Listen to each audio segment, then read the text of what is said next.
Look at this 80,000-seat stadium. It looks like a public good, a temple of sport built for the people. It is not. The 2026 FIFA World Cup is the most popular sporting event on Earth.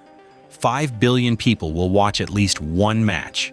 250 million people play the game in their own countries every week. The 21 national member associations span the entire globe. It is, by every measure, the most widely shared cultural event in human history, and it is owned by one organization, registered in Zurich, tax-exempt, untouchable. The full ticket price for a single group stage seat at the 2026 World Cup starts around $201. That is the official number. The cheapest standard seat for the final costs $5,785. The most expensive costs $10,990. A pair of premium seats at the showpiece match can run more than $25,000. And the resale cut? 30%. Taken by FIFA. On every transaction. On the only legal resale marketplace in the world. To understand how this is possible, we have to follow the money through three chambers. A charity loophole that has shielded FIFA from corporate tax for over a century. A vertical monopoly that controls every level of the market, from teams to broadcast rights to the resale platform, and a regulatory capture operation that has turned the world's most popular sport into the world's most protected cash machine. Once you see the machine, the $11 billion FIFA will book this cycle stops looking like a sports story. It starts looking like a tax story. This is not a story about ticket prices. This is a story about the single most lucrative sports business in human history. For the 4-year cycle ending in 2022, FIFA reported total revenue of $7.56 billion. For the current cycle, 2023 to 2026, the projection is $11 to $13 billion, depending on the source. That is more revenue over a 4-year period than most Fortune 500 companies generate in the same window. The gross margin on that revenue is extraordinary. FIFA sits on roughly $4 billion in cash reserves, accumulated mostly from a single event that takes place once every 4 years. For comparison, Qatar spent an estimated $220 billion to host the 2022 tournament. That is the gross domestic product of a mid-sized country, spent on building the stadiums, the metro lines, the hotels, and the infrastructure required to stage the event. FIFA's contribution to that cost? Effectively, zero. The host nation pays. The host nation builds. FIFA books the profit. And it is not just the World Cup. FIFA also launched a brand new tournament in 2025 called the Club World Cup. 32 teams competed in the United States over the summer. The winner received $125 million in prize money. Manchester City, Real Madrid, and Chelsea each earned more than $100 million for participating. FIFA invented a new event, charged the existing fan base for it, and called it the future of club football. The actual product was FIFA monetizing European club football without going through UEFA.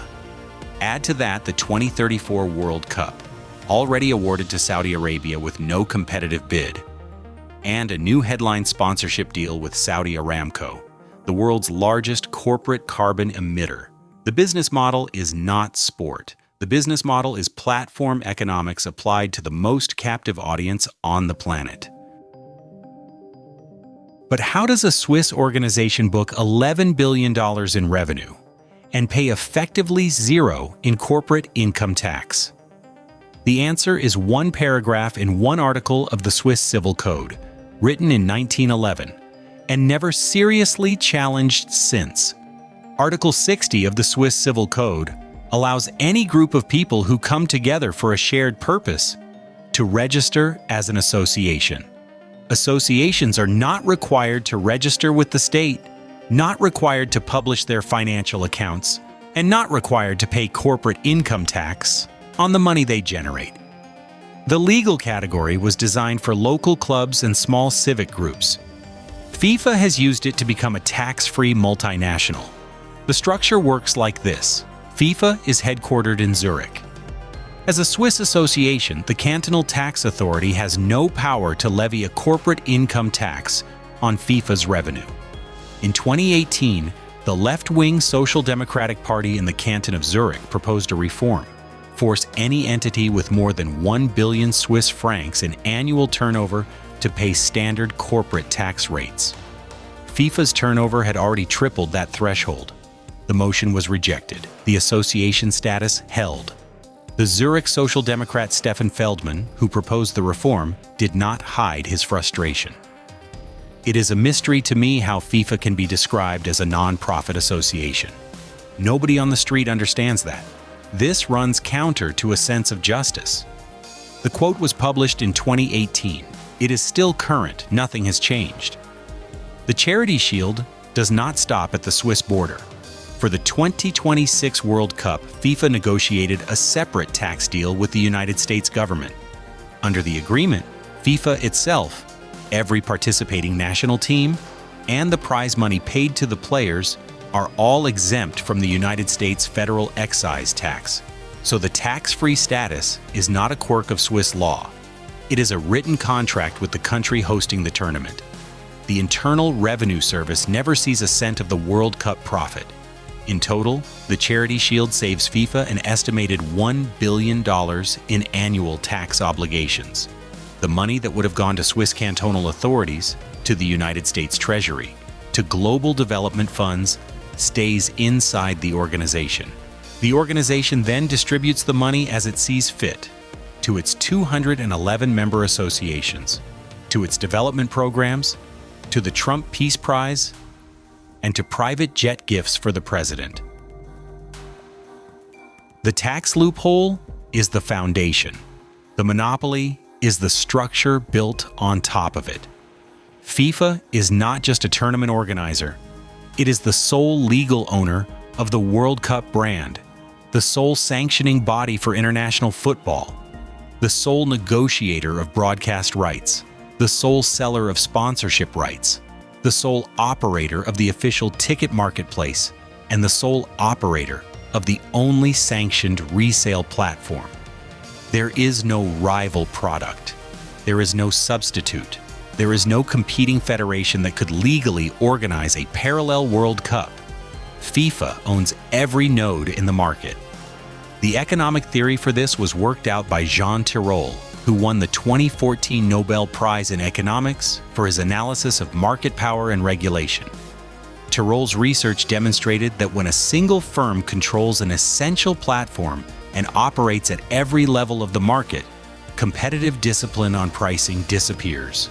The operator stops seeking an efficient price and starts trying to extract the very maximum the consumer will tolerate. That is the model FIFA runs. It sets the primary ticket price. It runs the only legal resale marketplace. It pockets 30% of every secondary transaction. The operator makes money on the first sale and earns more on the second. No outcome costs FIFA money. No regulators intervene. There is no rival to discipline the price. The same logic applies to broadcasting. The broadcast rights for the 2026 World Cup were sold as a single package. Fox paid the United States English language rights. Telemundo paid the Spanish language rights. The European market was divided between public broadcasters and pay TV operators. The total broadcast revenue for the cycle is estimated at over $3 billion. FIFA did not negotiate against rivals. It negotiated against the only buyers in the market. The sponsorship structure is the same. The top tier of FIFA partners includes Adidas, Coca-Cola, Wanda, Hyundai Kia, Qatar Energy, Qatar Airways, and Visa. The total sponsorship revenue for the 2023 to 2026 cycle is projected at over $3.5 billion. Each sponsor pays for access to a global captive audience that has no alternative supplier to turn to. The price is set by FIFA. The buyers accept it. The audience is the product. The extraction is not just visible. It is broadcast on television. Inside the stadiums, the average price of a beer is roughly the same as the cheapest group stage ticket. Hot dogs sell for $2. Bottled water is more. Alcohol policies inside the stadiums are set by host country preferences, not fan demand. So some host stadiums ban beer entirely, while Coca-Cola pours freely. The pricing logic is upside down. The most expensive product in the building, the seat itself, is treated as a public good, while the basic human needs of food and drink are taxed at premium rates. Outside the stadium, the resale market reveals the gap between FIFA's stated prices and the actual market. Tickets advertised on the official FIFA-sanctioned resale marketplace for $11.5 million, with FIFA taking its 30% cut on every one of them. The legal resale market is, in practice, a luxury goods auction with FIFA as the auction house. The VIP packages are another level entirely. Hospitality tickets, which include food, drink, and access to a private lounge, start at prices that exceed the median annual income in most of the host countries. The premium experience is not a better seat. It is a separate market, priced for corporate buyers and ultra-high net worth individuals, deliberately walled off from the regular ticket pool. And then there is the prize money. The total prize pool for the 2026 World Cup is over $440 million. The winners will receive around $50 million. The losers in the group stage will receive around $9 million each for 3 matches. The money is life-changing for a small federation. The structure rewards the rich and the famous and the already established, while the smaller associations are offered consolation payments that depend on FIFA's continued willingness to distribute the cash. The point is not that any single one of these prices is unreasonable. The point is the architecture. Every layer of the system, from the cheapest seat to the most expensive hospitality package, from the broadcast rights to the sponsorship deals, is structured to extract the maximum that the market will tolerate. The architecture is not a sport. The architecture is a cash machine. The political reaction has finally arrived. In New York, Mayor Zoran Mamdani publicly condemned FIFA's 30% resale cut and called for a federal investigation. In New Jersey, the state attorney general joined the call, launching a formal probe into allegations of artificial price inflation. The New York and New Jersey investigation is the first coordinated legal action by a state government against FIFA's pricing practices. Across the Atlantic, the European political machinery has begun to move. Football Supporters Europe and Euro Consumers, the 2 largest fan advocacy organizations on the continent, filed a formal complaint with the European Commission. Members of the European Parliament have submitted written questions to the Commission demanding an investigation. The complaints cite the exact market failure that Tirole identified in his Nobel-winning work: a single firm controlling both the primary and the secondary markets with no competitive discipline on price. In late June, a group of European lawmakers went further. They formally demanded that FIFA open an ethics investigation of its own president, Gianni Infantino, for awarding Donald Trump a newly created FIFA Peace Prize. The letter alleged that the prize was a quid pro quo for the United States hosting the 2026 World Cup. FIFA denied the allegation. The ethics investigation has not yet been opened. The political pressure is building. Even the White House was forced to comment on the relationship between Trump and Infantino.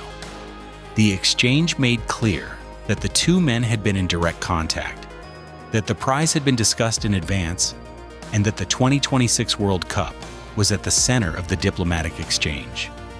The 2 events are not coincidental. The Trump administration granted FIFA the legal status and tax exemptions that made the United States tournament viable. FIFA awarded the Trump administration a legitimacy prize in a sport that commands more global attention than any other. The lawsuits and the political pressure are not a coordinated campaign. They are independent reactions to the same set of facts. A sports organization that pays no tax, charges whatever the market will bear, takes a cut on every resale, and is now awarding peace prizes to the politicians who protect its structure. The system is finally visible. The system is finally being challenged. But the legal reality is that the regulators have very limited tools to use. In Switzerland, FIFA's status as an association under Article 60 means that cantonal and federal authorities have very limited power to compel the organization to change its pricing, to disclose its accounts, or to subject itself to ordinary corporate taxation. The Zurich cantonal government rejected the 2018 reform motion. The federal government has not moved on a national reform. The charity shield holds. In the European Union, the situation is more complicated. In 2023, the European Court of Justice ruled, in the European Super League case, that a body which both governs a sport and profits from it crosses a line when it does so without open, even-handed rules. FIFA's ticketing appears to be the same conflict in another guise. But the tournament is being played in North America, and European competition law has strict territorial limits. The Commission can investigate, but its ability to force FIFA to change pricing for a tournament held outside Europe is genuinely limited. In the United States, the Federal Trade Commission and the Department of Transportation do have jurisdiction over ticket sales in American stadiums, but FIFA negotiated a special legal status for the 2026 tournament that includes broad immunity for its commercial operations. The exemption from the federal excise tax was only the most visible part of the deal. The legal shield extends to most of FIFA's pricing decisions inside host cities. Dr. Ronnie Das of the University of Western Australia, writing in the European Competition Journal in 2026, captured the regulator's bind in 5 questions. Is supply fixed? Is the price hidden rather than published in advance? Can the buyer see how it was set? Does the same seller also control resale? And is the result proportionate to a real aim, such as managing scarcity rather than a pure transfer to the seller? If the answer to most of those questions is yes, the case for regulation is strong. The World Cup ticket system fails every one of the 5 tests. The European Commission is currently drafting a Digital Fairness Act. If the act incorporates the Diaz framework, the law will reach FIFA's algorithm directly. If the act does not incorporate the framework, FIFA will keep doing what it is doing for the next cycle, and the cycle after that, and the cycle after that. The Saudi 2034 World Cup has already been awarded with no competitive bid. The next 4 years of FIFA revenue are already projected at over $13 billion. The regulatory gap is not a temporary oversight. The regulatory gap is the business model. The price of the regulatory gap is paid by the people who can least afford to pay it. The most visible cost is the workers who built the 2022 Qatar stadiums. The official death toll reported by Qatar is 3. The death toll estimated by The Guardian, based on government data from India, Pakistan, Bangladesh, Nepal, and Sri Lanka, is more than 6,500. The discrepancy is not a rounding error. It is a deliberate suppression of evidence. FIFA has never published an independent audit of the worker death toll. The organization has never paid $1 in compensation to the families of the workers who died making the tournament possible. For the 2026 tournament, the cost is paid by the public. The cost to Canadian taxpayers of hosting 13 World Cup matches has been confirmed by the Parliamentary Budget Officer at $1.066 billion. That is $82 million per match paid by the federal and provincial governments for a tournament whose broadcast rights, sponsorship revenue, and ticket sales all flow to FIFA. The United States hosts the rest of the tournament. New Jersey, New York, Texas, Georgia, Florida, and California have all committed public funds to stadium conversions, security operations, and infrastructure spending that will not be recovered from FIFA. For the fans, the cost is paid at the border. More than 70% of Indian visitor visa applications to Canada for the World Cup were rejected, according to official immigration data. Canada approved less than half of all World Cup-related visa applications. The fans who had saved for years to attend were turned away. The tournament was sold as a global celebration. In practice, the celebration was reserved for those with the right passport and the right bank account. For the players, the cost is paid on the pitch. The heat dome that descended on host cities in late June forced 3-minute hydration breaks. Matches were pushed later into the evening. The schedule was reshuffled. The most expensive sports event in history was being played at the edge of what human bodies could tolerate. Saudi Aramco, the world's largest corporate carbon emitter, sponsored the event. The contradiction was visible on every broadcast. The human cost is not an accident.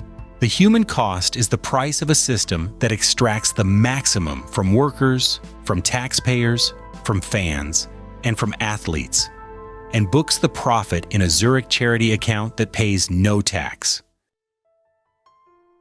So what can you actually do about it? First, understand the structure. FIFA is not a federation. FIFA is a monopoly that uses the language of sport to protect a tax-free business. The charity shield is the foundation. The vertical monopoly is the structure. The regulatory capture is the maintenance system. Once you see the machine, every price you encounter is predictable. Second, support the regulatory work. The European Commission's Digital Fairness Act is the single most important policy vehicle for breaking FIFA's pricing power. The Commission has received formal complaints. Members of the European Parliament have submitted written questions. If the Act incorporates the DAS framework, the law will reach FIFA's algorithm directly. Sign the petitions, file the complaints, show up at the consultations. Third, demand transparency from the associations that receive FIFA money. The 211 national member associations are the political base of the organization.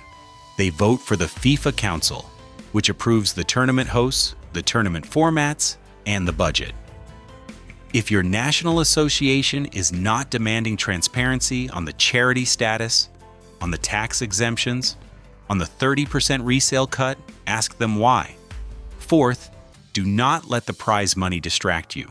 The $44 million prize money for the winner is real money. The $9 million consolation for the group stage loser is real money. But the prize money is also the political tool that keeps the smaller associations loyal to the system. The structure pays everyone enough to stay quiet. Fifth, and most importantly, watch the broadcast on a legal free stream where available. In the United States, Fox holds the English language rights. In the United Kingdom, the BBC and ITV split the matches for free. The audience numbers are the only metric FIFA cares about. The broadcast rights are the largest single revenue line. If the audience migrates to pirate streams in protest, the broadcast partners will pressure FIFA. The audience is the product. The audience is also the pressure point. FIFA will make $11 billion this cycle. It will make $13 billion next cycle. The 2034 Saudi World Cup is already locked in.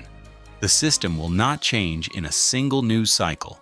But the charity loophole in Switzerland, the tax exemption in the United States, the 30% resale cut on the official platform, every one of those mechanisms is now visible. Every one of them is now politically vulnerable. The World Cup is the most popular sporting event on Earth. The people who watch it, the people who play it, the people who pay for the stadiums, deserve an organization that is not a Swiss charity, a tax-exempt monopoly, and a Peace Prize dispenser in the same body. The machine is visible. The machine is now in the public record. The question is whether the regulatory system can catch up before the next cycle locks in another decade of extraction.